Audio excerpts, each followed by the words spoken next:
ലോകരാഷ്ട്രങ്ങൾക്കിടയിൽ ഖത്തറിനുള്ള സൽപ്പേര് ഇല്ലാതാക്കാൻ ഇസ്രയേൽ രഹസ്യ ക്യാമ്പയിൻ ആരംഭിച്ചതായി അഷർക്ക് പത്രമാണ് റിപ്പോർട്ട് ചെയ്തത്.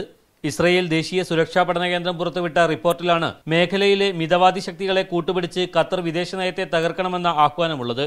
ജോയിൽ ജോസൻസ്കിയും കോബെ മൈക്കലും ചേർന്ന് തയ്യാറാക്കിയ റിപ്പോർട്ട് ഇസ്രയേലിലെ ഒരു മാഗസിൻ പുറത്തുവിടുകയായിരുന്നു. ഖത്തറിനുമേൽ അന്താരാഷ്ട്ര സമ്മർദ്ദം കൊണ്ടുവരാനാണ് ഇസ്രയേൽ പദ്ധതി.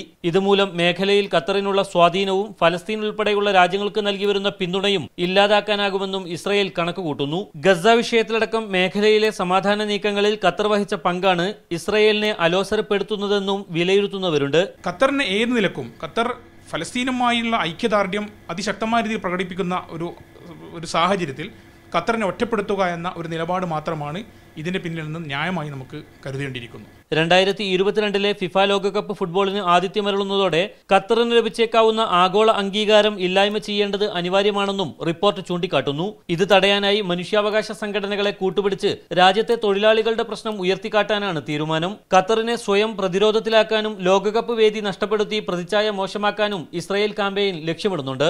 Mujibur Rahman, media 1, Doha.